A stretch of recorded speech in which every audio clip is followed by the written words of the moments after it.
হরে Krishna devotee Papiya ব্লগে আপনাদের সবাইকে স্বাগত। রামনবমী ব্রত মাহাত্ম্য কথা এবং কীভাবে পালন করবেন 2024 সালে পুষ্পাঞ্জলি অর্ঘ্য প্রণাম মন্ত্র এবং রামনবমী ব্রত পালন না করলে কি হয় সেই সম্পর্কে আমি বিস্তারিতভাবে আলোচনা করব এই ভিডিওটির মাধ্যমে। তাই আপনার ভিডিওটি স্কিপ না করে সম্পূর্ণ ভিডিওটি দেখুন। আর যদি ভিডিওটি ভালো লেগে থাকে অবশ্যই শেয়ার করে দেবেন। 17 এপ্রিল 2024 বুধবার শ্রীরামচন্দ্রের আবির্ভাব তিথির মহোৎসব বিধি। এই ব্রত পালন করেন না যিনি তাকে কুম্ভীপাক নরকে গমন করতে হয়।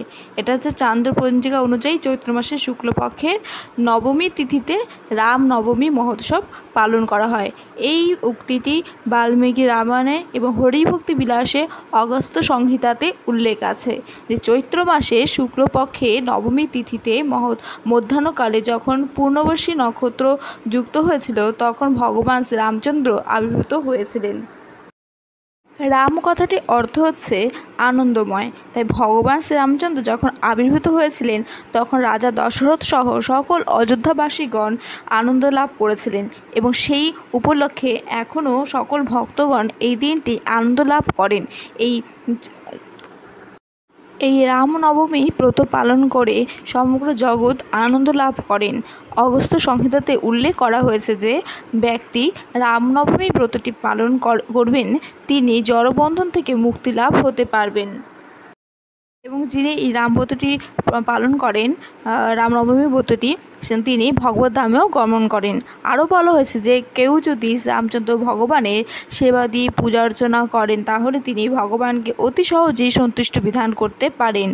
জড়বন্ধন থেকে মুক্ত হয়, পাপ থেকে মুক্তি হওয়া যায় এবং তাকে মাতৃগর্ভে আর জন্ম হতে হয় না, অর্থাৎ যখনই পুনর্জন্ম লাভ আর হয় না, অর্থাৎ জন্মমৃত্যু জড়বন্ধন থেকে তিনি মুক্তি লাভ করেন। ভগবান তার প্রতি প্রসন্ন হয় এবং হরিভক্তি বিলাসে বলা হয়েছে যে রামনবমী পালন করলে ভক্তি লাভ হয় এবং অগস্ত্য সংহিতা বলা হয়েছে যে যিনি এই রামনবমীর কথা শুনে হোক না জেনে হোক, জেনে হোক না জেনে হোক, যদি রামনবমীর ব্রতটি পালন না করেন তাহলে তাকে কুম্ভীপাক নরকে গমন করতে হয়, নরকে পৌঁছতে হয়, অর্থাৎ তিনি এই কুম্ভীপাক নরকে পৌঁছতে হবে। অর্থাৎ আমাদের সবাইকে জেনে হোক না জেনে হোক এই শ্রীরামচন্দ্রের রামনবমী তিথিতে এই ব্রতটি পালন করতে হবে। এইবারে প্রশ্ন হচ্ছে যে আপনারা কীভাবে রামনবমী ব্রতটি পালন করবেন।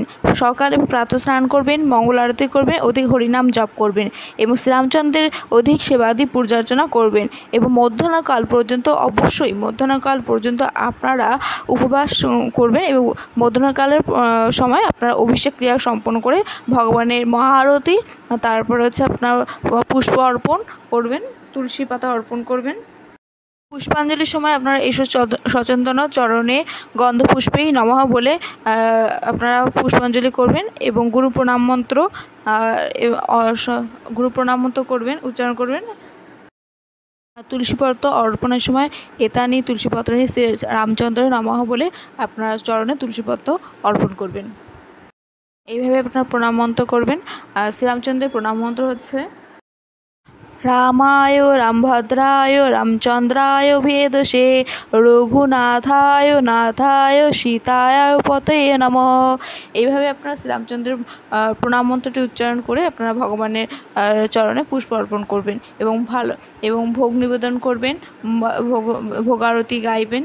এবার যাদের বাড়িতে আপনাদের শ্রীরামচন্দ্রের বিগ্রহ নেই বা ফটো নেই আপনারা মনে করছেন তাহলে আপনারা কীভাবে পালন করবেন এই শ্রীরাম নবমী ব্রতটি। আপনারা অবশ্যই ভগবানের আরও রূপ যেগুলো আছে আর অবতার, শ্রীকৃষ্ণের অবতার, তারপর হচ্ছে গৌরাঙ্গ মহাপ্রভুর অবতারে আপনারা সেবাদি পূজনা করতে পারেন, তাহলেও একই ফল লাভ করা যায়। আর যদি বাড়িতে বিগ্রহ না থাকে, কোনো ভগবানের কোনো অবতারের বিগ্রহ না থাকে তাহলে আপনারা দেখছেন অভিষেক করতে পারছে না বাড়িতে, তাহলে আপনারা লাইভে ইস্কন মন্দির, কোনো স্কন মন্দিরেও শ্রীরামচন্দ্র অভিষেক করা হয়ে থাকে, তারপর লাইভে দেখে নেবেন বা যেখানে শ্রীরামচন্দ্রের মন্দির আছে সেখান থেকে আপনারা দর্শন করতে পারেন, সে দর্শনও একই লাভ করা যায়।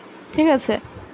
অবশ্যই আপনারা ব্রতটি অন্তত পালন করবেন। কীভাবে মানে হরিনাম জপ, অধিক হরিনাম জপ এবং আপনাদের গ্রন্থ অধ্যয়ন, এভাবে আপনারা ব্রতটি পালন করবেন।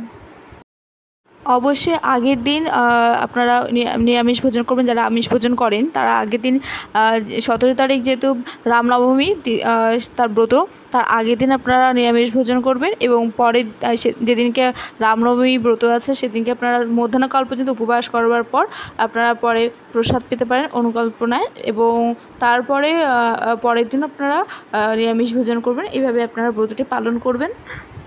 ভগবান শ্রীরামচন্দ্র হিন্দু ধর্ম তথা ভারতবর্ষের সমগ্র ভারতবর্ষের একজন ঐতিহাসিক মানে ভগবানের আবির্ভূত রূপে ঐতিহাসিক রাজা ছিলেন, ঠিক আছে। তিনি যে সত্য, কতটা সত্য তার বংশ পরম্পরা পরিচয়গতভাবে আমরা জানতে পারি যে তিনি সত্যিই একজন ভগবানের আবির্ভূত রাজা ছিলেন। এবং আমরা সেই বিষয়ে এর আগে একটা ভিডিওতে আমি বলেছিলাম যে শ্রীরামচন্দ্রের বংশ পরম্পরা যে লিস্ট আছে, তালিকা, সেটা আমি বলেছিলাম এর আগে একটা ভিডিওতে।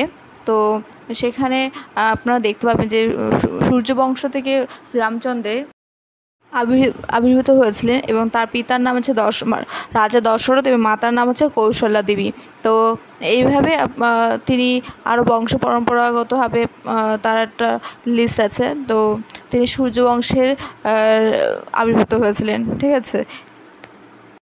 ভগবানের 10টি অবতারের মধ্যে যেহেতু শ্রীরামচন্দ্রের এই রাম অবতারে মানে আনন্দ লাভ প্রজাদের তিনি আনন্দ লাভ প্রদান করেন, তাই আমাদের সকলকেই, সকল ভক্তগণকেই উচিত এই শ্রীরামচন্দ্রের রামনবমী ব্রতটি পালন করা উচিত। তাহলে আমরা কি আনন্দ লাভ করতে পারবো, আত্মার শান্তি, আনন্দ লাভ হতে পারবে, ঠিক আছে। তাই আমাদের সকলকেই এই ব্রতটি পালন করা উচিত। আর আপনারা যারা পালন করছেন তো তারা তো পালন করছেনই, এবং আপনাদের আত্মীয় স্বজন, পরিজন, বন্ধুবান্ধব সকলকেই এই ব্রতটি পালন করবার জন্য উৎসাহিত করবেন। অবশ্যই আপনারা পালন করবেন। হরি বল। অবশ্যই যদি ভিডিওটি ভালো লেগে থাকে অবশ্যই কমেন্ট বক্সে কমেন্ট করে জানাবেন, আর আপনারা অবশ্যই পালন করবেন। হরি বল। জয় নিতাই, জয় গৌর, জয় জয় শ্রী শ্রী রাধা মাধব কি জয়, জয় জয় শ্রী শ্রী রাম নবমী তিথি কি জয়। হরি বল।